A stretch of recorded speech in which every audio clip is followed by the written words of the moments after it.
Sylvia, you and I go back a long ways. A very long way.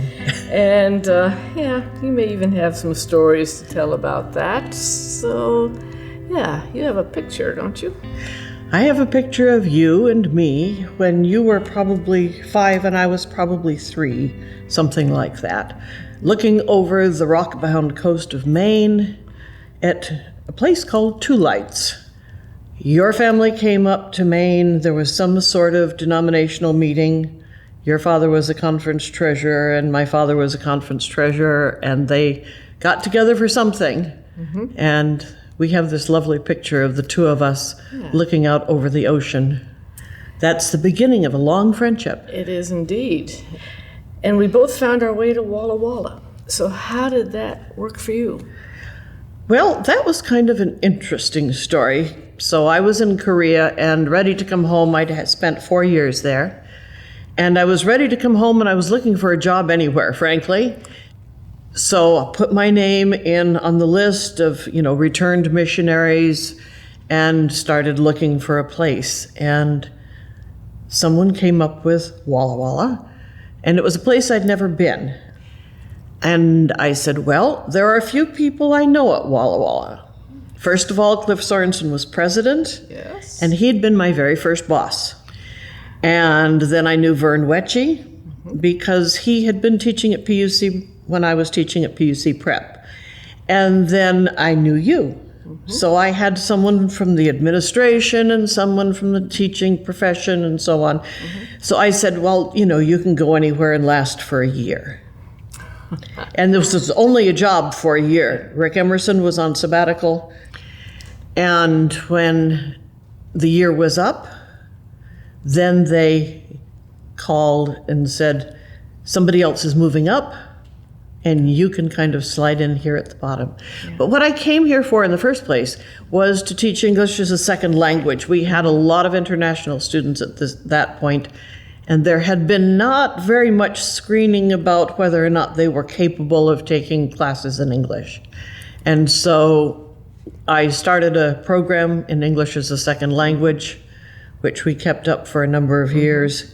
Including other kinds of languages, like sign language. Sign language.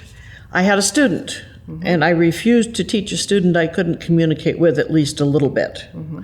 He was deaf. He had a translator, an interpreter, but I felt like I needed to be able to understand him and that he could understand at least some of what I had to say. And so I learned sign language for that.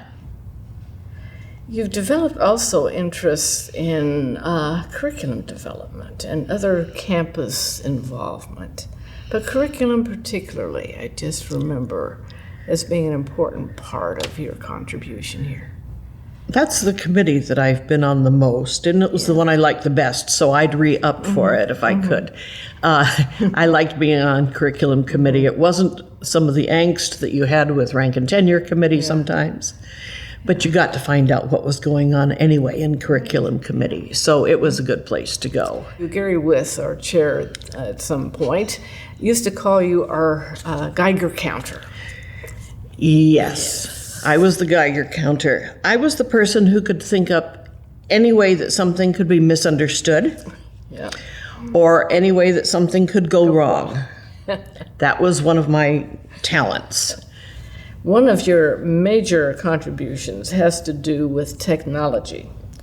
You developed a course in writing for engineers, and you helped see your colleagues through the new world of computers.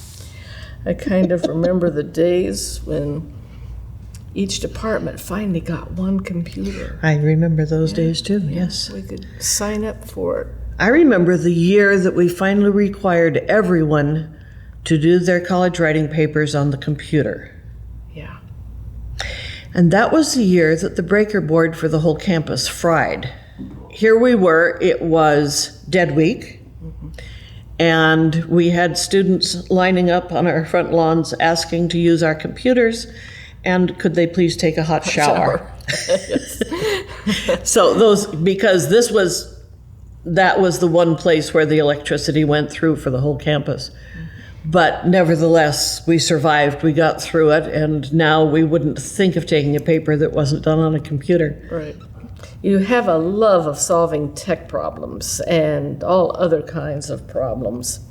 And that has extended even to moving us from just the introductory computer stage to online teaching and D2L. So tell us a bit about that aspect of your life. D2L is Desire to Learn. Mm-hmm. It is a software course management system. It's been just a kick. It's a lot of fun, and I enjoy teaching online. One of the things I've found with the teaching online is that there are students who would never make a peep in a regular class, in a face class, but who feel emboldened, or they have to answer in a discussion board, but they have that certain sense of distance just enough so that they're not afraid to do that. So I get really remarkable results from students who might not have ever spoken in class. And that's something that I really cherish, because you would get students to really come out and express themselves. Sylvia, what makes a great teacher? What works for me is a sense of humor. Somebody who's a mentor says that she used to tell students, take Sylvia's classes. She takes a little getting used to, but once you get used to her, you'll love her. And that was because I had kind of a warped sense of humor. And so I think a sense of humor helps. It's been one of the things that's kept me going, and it's always kind of interesting to see the first class when it's a face class, because everyone is sitting there with their heads down looking at their phones or whatever. And I'd go along and say some rather outrageous things in a very normal tone of voice, and see which heads came up. The whiplash effect is what I called it. The heads that came up were those heads that I knew were people who were really paying attention and who recognized the humor, and people that are likely to do well in the class because they made that kind of a connection. So that's one of the things that has worked for me. Tell us about the door to your office. There are some odd diagrams. There are things about Santa being a dependent clause. I always am a little nervous when I hire somebody new, because I'm never quite sure whether they're going to handle my sense of humor. So I was asking Terry to look around for somebody to help me with this distance learning stuff. I needed someone new. Elizabeth Selby has graduated, and I needed some more help. And so I said, Terry, find me somebody, but, kind of make sure that they can handle my sense of humor. Not everyone can. And she said, how are we supposed to do that? And I said, have them come over and read my door. And if they can handle that, then they'll be okay. So this was our litmus test for hiring in Sylvia's office, was look at the cartoons on the door, and if they're not offended by any of them, then you'll do. You'll pass. You have a keen interest in denominational history, and that connects somehow with family history. Now, how does that work?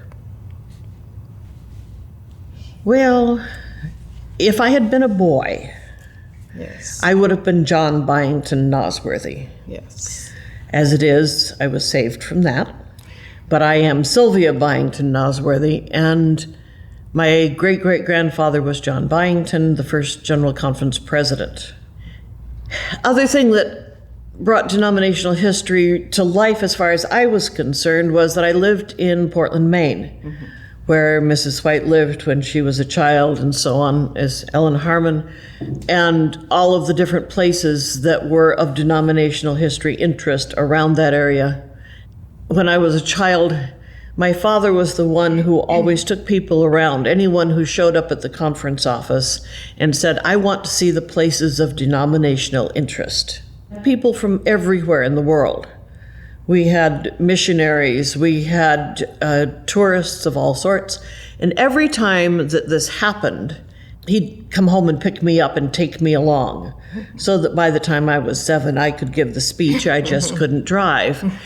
But I went along on this. I knew all of these places. They were part of my childhood and part of my background. And so denominational history has always been very special. And in the last few years, I've been able to do a lot with that because for about 10 years, I went to Battle Creek in the summers and was a tour guide. And one of the special things about that was that there in Battle Creek, I could put my family members in almost all of those exhibits. I had my great-great-grandfather's picture was hanging on the wall in one of the exhibits, the one about work with African Americans in the abolishment of slavery. And his picture was there because he had a station on the Underground Railroad. So I could put relatives in each of those exhibits, and it was a lot of fun. I could personalize it a little bit, and I enjoyed doing it. It was a tremendous pleasure. What would you think of as your idea of a best day?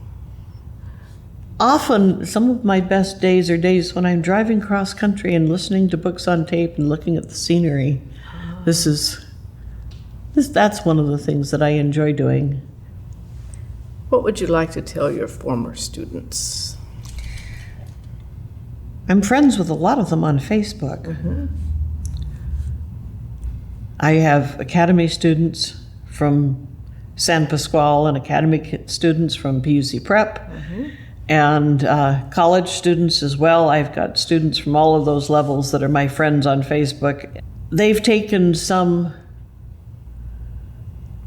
courage, I think, from some of the things that I've said. For instance, on Facebook, we have had a great change in our attitudes towards things like the Me Too movement. And I started posting some things about experiences that I had gone through. I had a number of students who said, "Thank you for saying that. Your courage to say something like that gave us courage to do the same thing." You've been here a long time. You could have gone anywhere and done any number of things. What has kept you here? With the one exception of not being near the ocean, I've really kind of grown to love it around here. You can get to the mountains. You can, with a little effort, get to the ocean as well. But I've grown to love it around here and enjoyed the people and enjoyed the whole tone of the school. It's really been one that I valued.